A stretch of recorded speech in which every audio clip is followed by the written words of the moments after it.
What's up, coaches? In this episode, I'm going to go over the 3 roles that every coach must master if they want to have a successful coaching business. A lot of coaches, when they go into entrepreneurship, they are only showing up wearing one hat, and that is the hat of a coach. And if you want to have a profitable, scalable business, you must know how to show up in other roles. So I'm going to go over what all 3 of the roles are, what they're responsible for, and I'll give you some questions to reflect on to make sure that you are powerfully showing up in each of those roles. Now, at the end of this episode, I'm also going to cover everything that we provide in Thriving Coach Academy. So if you've been curious about what we offer to our coaches in our accredited training program, I'm going to reveal all that we provide and give you an opportunity to get yourself enrolled because we have a new coach training cohort that is starting very, very soon. Okay, so let's go over what the 3 roles are. The 3 roles are, number 1, the coach. So think of this like you are the service provider. This is when you're going to offer coaching and deliver coaching to your clients.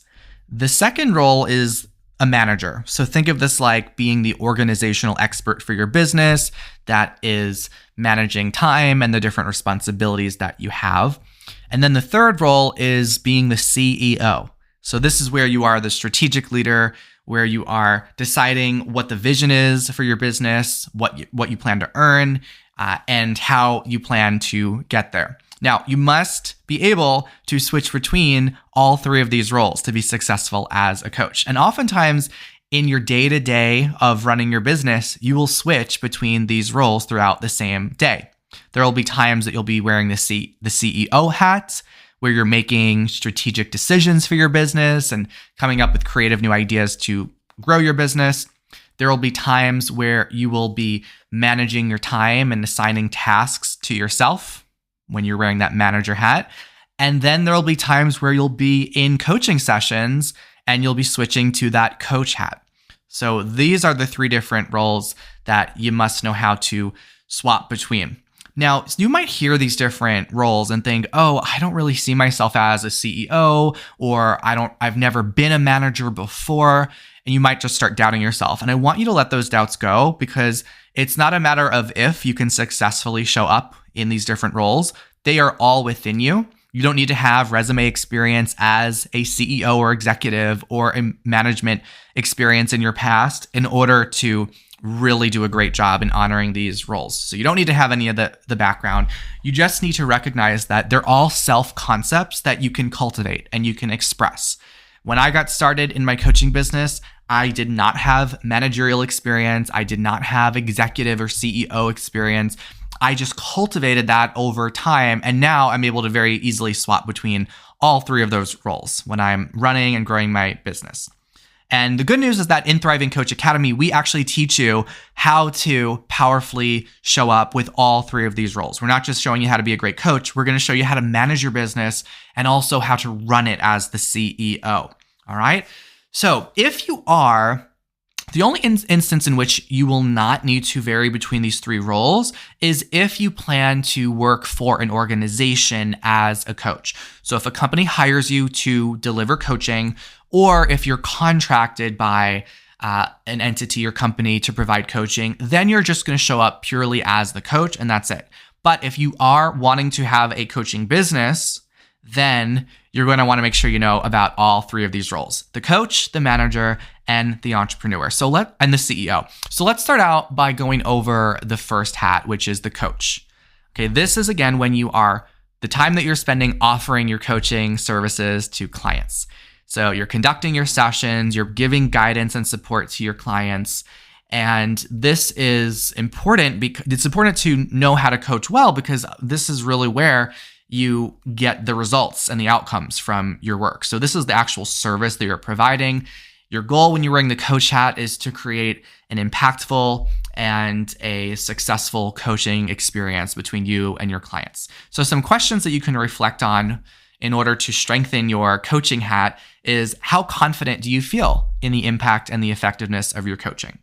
right? Like you can put that on a scale of 1 to 10. And if you are not at a 9 or 10 on that scale, you want to think about how can you get support, training, or mentorship in your coaching, because you want to show up to your sessions feeling confident, not second guessing yourself or questioning how you want to navigate sessions or how do you address various challenges that your clients are going through. You want to make sure that you have the tools to be successful as a coach. Okay. So you're asking yourself, how confident do you feel in the impact and the effectiveness of your coaching? You might also reflect on how strong of a connection you feel with your clients. So do you feel that your clients are open to share their challenges with you? Do they feel like they're in a safe and supportive environment? How's the rapport and the trust that you're creating with your clients? And lastly, how prepared do you feel you are for your coaching sessions? Right? If you're showing up to your sessions, you're not prepared, you don't really feel like you can address your clients' needs, you want to figure out how you can get the support that you need to strengthen your coaching. So this is usually once a coach goes through like our coach training program, they feel incredibly confident wearing the coach hat. So this is again the hat where you are providing the service. Now, let's talk about the manager hat. Think of the manager as the organizational expert for your business. So this is when you're doing things that are outside of your sessions with clients. The manager is what's responsible for how you complete tasks when you're running your business. The manager hat is what holds you accountable to your business, making sure that you're honoring your word and you're having discipline. So when you're outside of your coaching sessions, maybe there are certain activities that you'll need to do or complete to market your business, to grow your business, right? There's not going to be someone watching over you to make sure that you're getting everything done. You need to be a manager of yourself. So at times, you're going to have that manager hat on.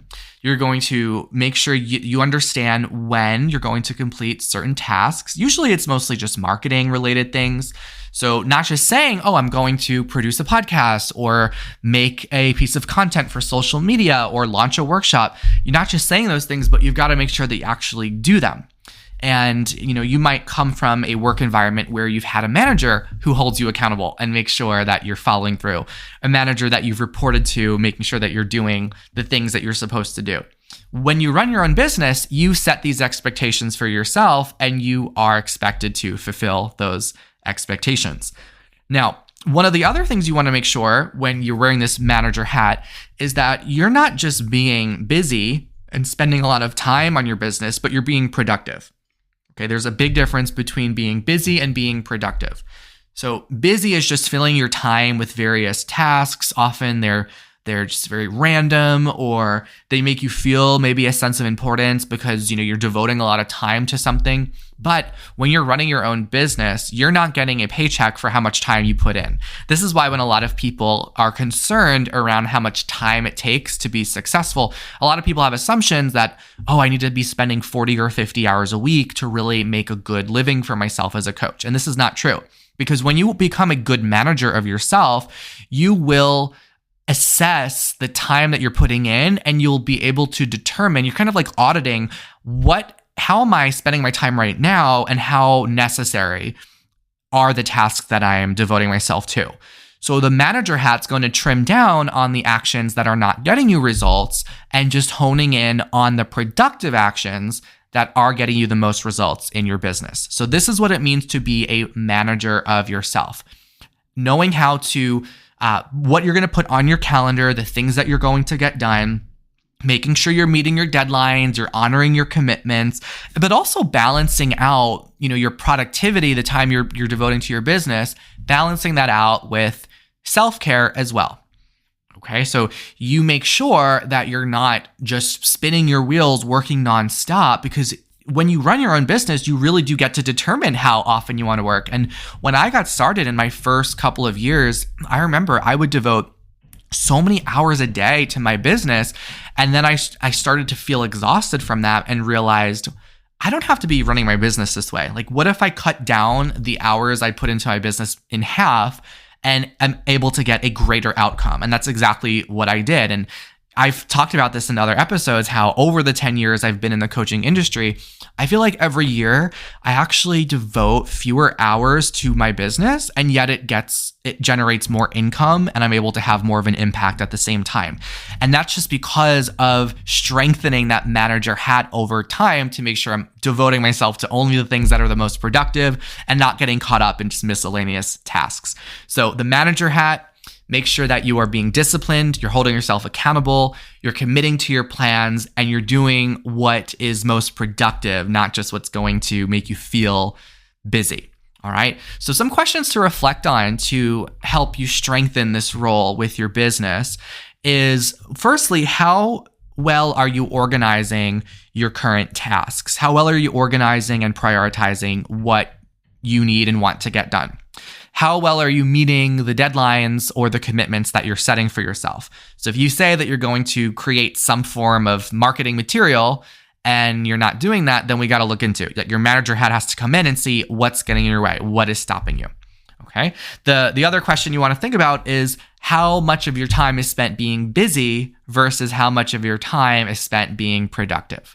All right, that might be a challenging question to reflect on, but it's necessary when you want to really grow your business, especially when you start getting to a certain level of income. Right? You can there's only so many hours you can work in a day, and there comes a point where in order to break through to the next level, you have to start being more productive and taking away those busy hours.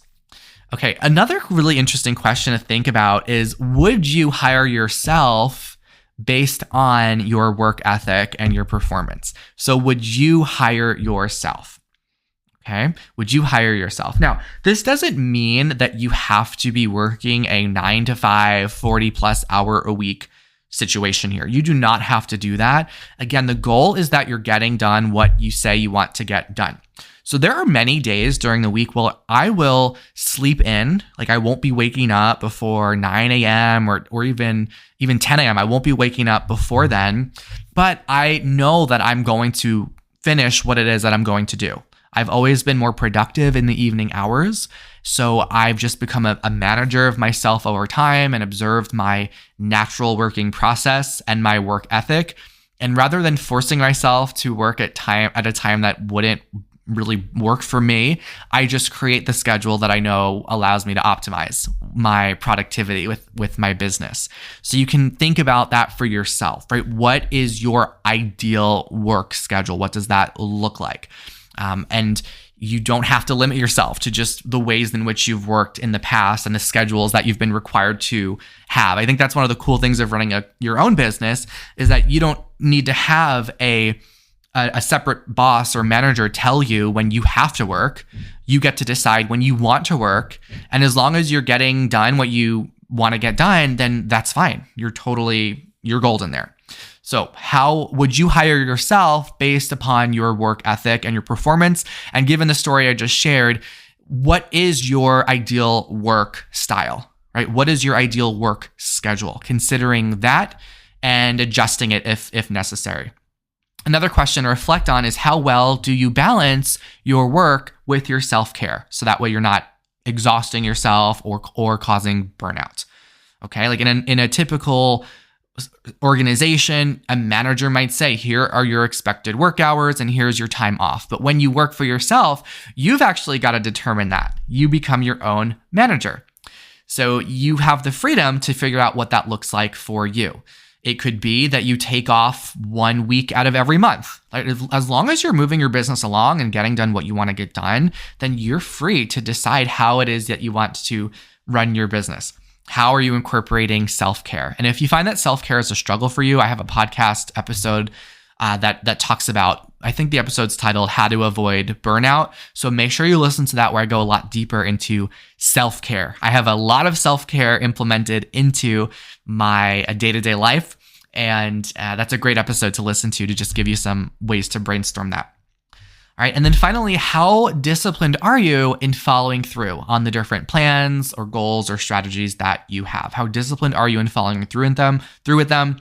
And then lastly, what is your process for reviewing and adjusting your plans to ensure they're effective? Okay. So part of being a manager is assessing what the outcomes are of your of your actions that you're taking. So you have a time when you're able to review and reflect and evaluate the progress that you're making, the tasks that you're working on. So this is when you are wearing that manager hat. And sometimes I'll actually visualize myself like putting off my coach hat, putting on my manager hat, and it's like I'm from a bird's eye view observing how I am running my business from a manager's perspective. So that's how you strengthen the manager hat. Now let's talk about the CEO hat. Okay, so this is where you are the strategic leader for your business, right? When you're running your own business, you are the coach, you're the manager, and you're the CEO. Okay, so this is where you really are showing up as the leader of the business, you're representing the business, you're taking full responsibility for the results and also the direction that the business is going in. So you think of the CEO as the person within you that is really deciding overall what's the direction that you want your business to go. Like what's the overall vision that you have for the business, like big picture here. The CEO is also the decision maker, okay? They are the decision maker. They decide what it is that you're going to do or apply. Okay. And one of the best ways to become a great CEO is having a healthy relationship with decisions. And there have been some episodes on this podcast where I talk about how do you really make smart decisions. It was episode 31. I talk about that. And also 167. I had re-released episode 31. So check out that if you want more insights into making decisions. Because when I got started as a coach and entrepreneur, I had a bad relationship with decision making. I avoided decisions. I always saw myself as an indecisive person. I would rather other people make decisions for me. And that doesn't fly when you run your own coaching business. So this is one of the reasons why CEOs get paid what they get paid, is because they're making the big decisions that move the whole company forward. Okay. One of those decisions is on what it is that you will invest in to grow your business. So what's going to give your business a return on investment? They're not looking at it as what does something cost. You're looking at money decisions as what value will this bring the business? Okay. What's the value that's going to bring the business? You don't have this really limited mindset of what does this cost? What does this cost? What does this cost? It's all about what's the value that this is going to provide. It's a nice practice for you to have in your day-to-day life with all kinds of purchasing decisions you make. If you want to strengthen your inner CEO, ask yourself, what's the value that I see in this product or in this service? Okay, focus on value instead of focusing and getting caught up in the cost. Okay, so that is one thing. A CEO is going to make those decisions on what tools, what resources are needed for the business to grow. Okay, so when you're running an online business, there are going to be various softwares and different types of subscriptions that you might have when you're running your business. So the CEO is the person in you that says yes or no to whatever decisions there are with that. Okay. The CEO also has this greater vision for what the income desire is of the business. Okay. So sometimes I will ask new coaches in the academy, what would you love to earn per month as a coach? Or what would you like to earn per year as a coach? And I want you to sit with that question right now. Like, what comes up for you when you're presented with that question? A lot of newer coaches will simply say, I don't know. I haven't thought about it before. I'm not really sure. And notice how there's no right or wrong answer to that question. But if you're not sure, or if you're avoiding an answer, it just is that your CEO hat needs to be put on a little bit tighter. We've got to put the CEO hat on.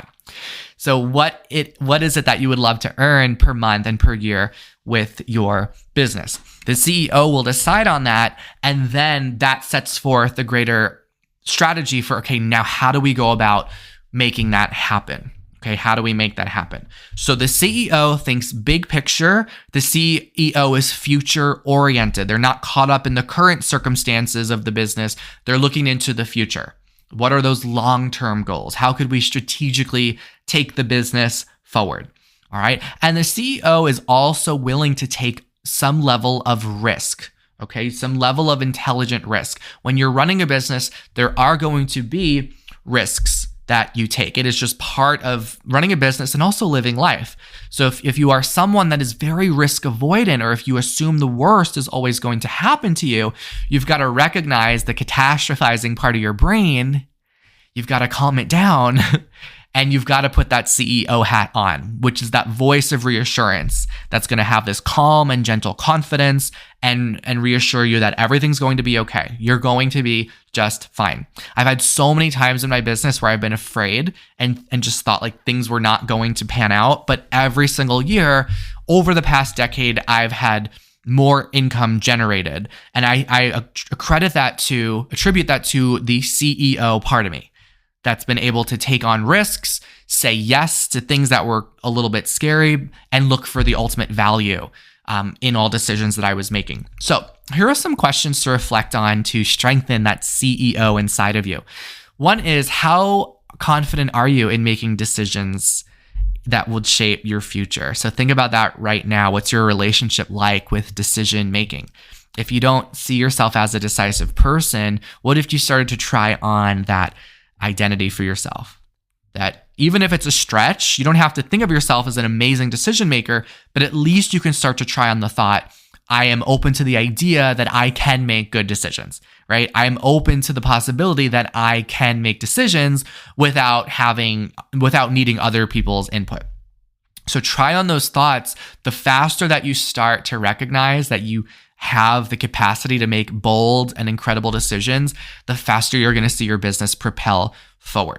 Okay. And making sure that when you're making decisions, are you making decisions based on the long-term vision and long-term return versus the immediate circumstances or your current fears? Okay. You always want to make decisions based off of the life you want, not based off of the life you have. And I'll share that one more time. You want to make sure you're making decisions based off of the life and the business you want, not based off of the life and business that you currently have. All right. So like when I was getting started as a coach, I was so afraid to invest in my business. I would just automatically, I remember I was really wanting to invest in mentorship and coaching. And automatically I would say, oh my gosh, I can't afford it. I'm too afraid to invest $10,000 in myself. And I realized that was being made based off of the life that I had, which was like afraid and thought that was a big number. But if I thought, what decision will help me generate and create the life I want? Well, it made sense to hire that coach because they were going to help me create new streams of revenue in my business and grow it and move it forward. So I had to calm down the fearful voice in my head and make decisions based off of the business I wanted instead of the business that I had. If we just make decisions based off of the life we have, we're continuing to recreate the life we have, right? Does that make sense? When you make decisions based off of the life you have, you just continue to stay exactly where you are. So it's essential to break out of that to create new patterns for yourself and new results. You must be willing to make decisions that you normally wouldn't make. This is what being a CEO is about. And you don't have to wait until you have like a registered business or all of that to start showing up and thinking like a CEO. You want to start to try on this mindset and this approach as early as you possibly can. Okay, even if you are just brand new to coaching, still see that there is a CEO, there's a manager, and there are a coach. All of those are inside of you.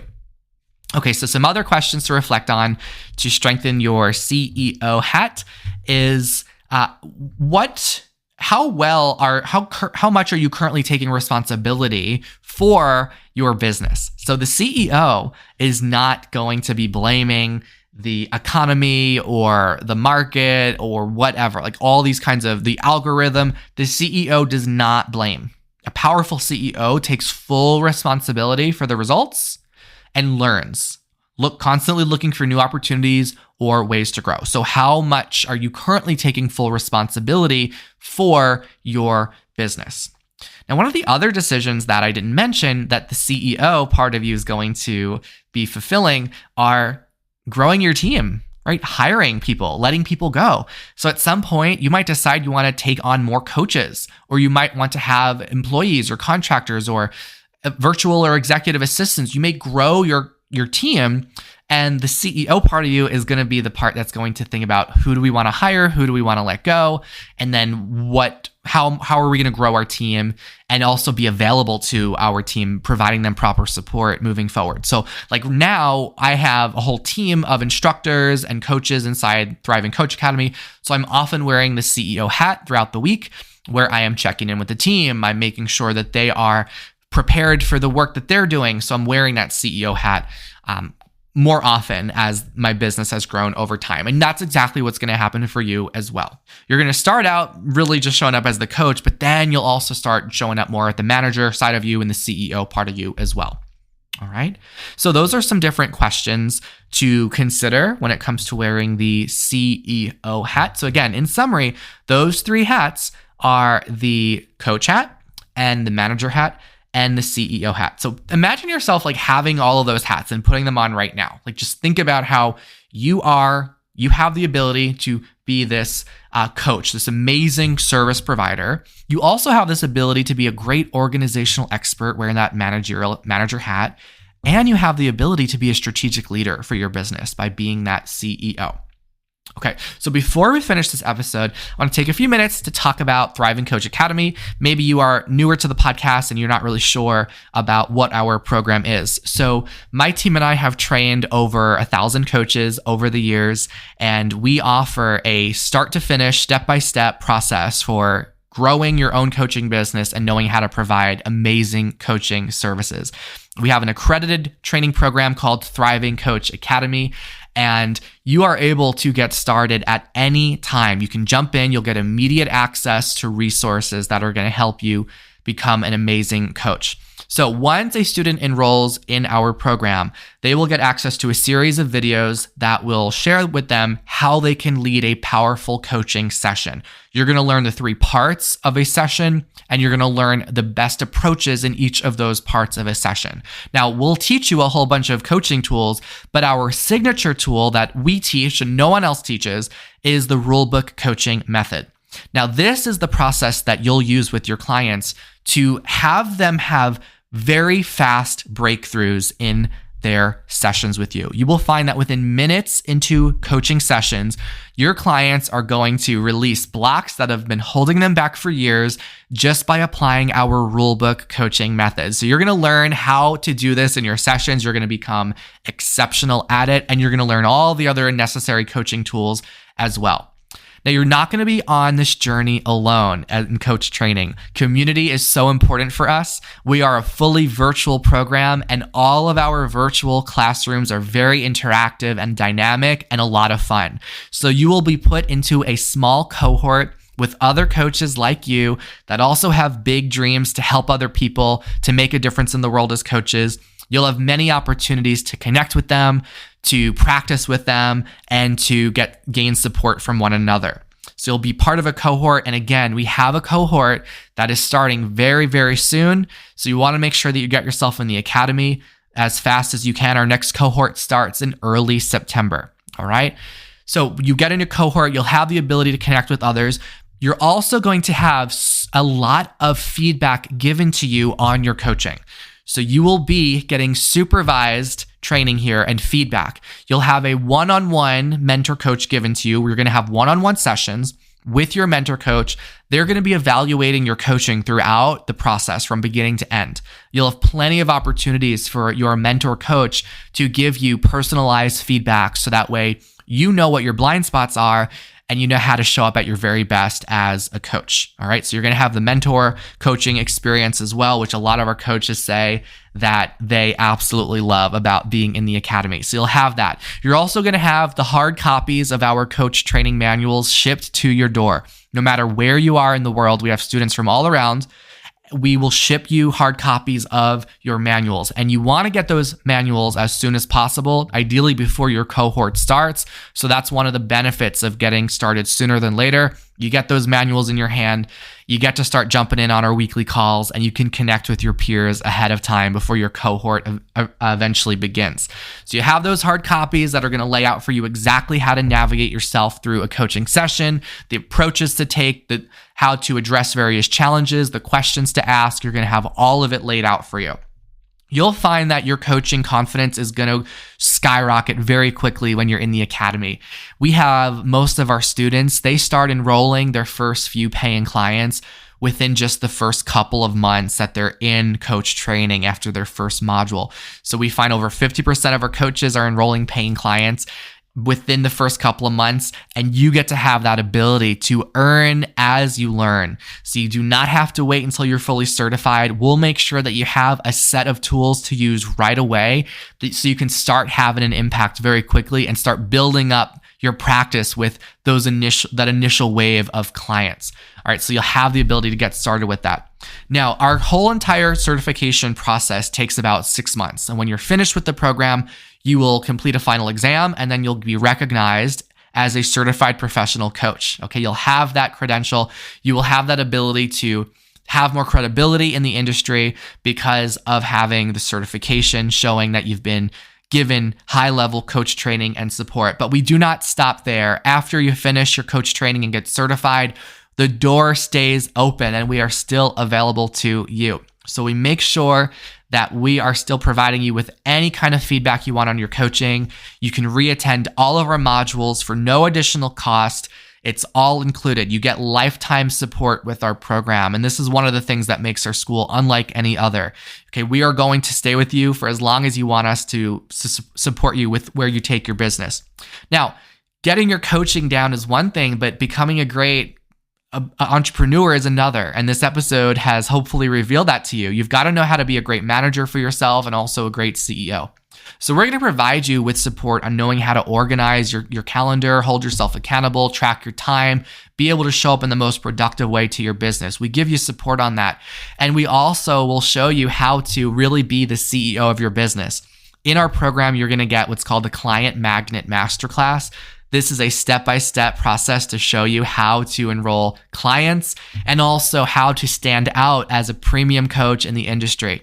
So there are lots of coaches out there, and a lot of these coaches just blend in. They don't stand out. They're just running a very traditional old school coaching business.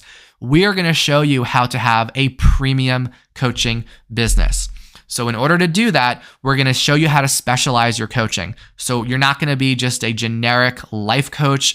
We're going to show you how to specialize by focusing on an area within coaching that'll help you stand out even more. And we'll give you access to all different trainings in these different niche and specialty areas. We'll help you figure that out. We're also going to show you how to offer high ticket programs to your clients. So there are people out there that want that high level support and transformation, and there are just so few coaches out there that know how to speak to that market. And we're going to help you know exactly how to draw in those amazing dream clients. We're going to show you how to create a high ticket, high value program that's going to create a tremendous transformation in your clients' lives. So once you know how to have the rulebook coaching method to get great results for your clients, and you have a premium coaching business set up, you're going to be able to create the coaching business of your dreams that can allow you to generate $10,000 a month, $20,000 a month, or beyond. We'll be there to support you with all of your goals. So all you need to do is go to our website to get started, www.thrivingcoachacademy.com. On that page, you'll see there is an invitation to access our free Coaching 101 training. This is the best way to get started. You get a nice recap of everything I shared with you here on what's provided in our program, and you'll get guidance on how to officially enroll. And I want to say right here, right now, that if this podcast episode is the nudge that you've been waiting for to get started, I want to congratulate you in advance and celebrate with you. We are so pumped to have you inside Thriving Coach Academy. So that's what I got in this episode on the 3 different roles that you will wear when you are running a successful coaching business. Thank you so much for listening, and I will see you in the next episode.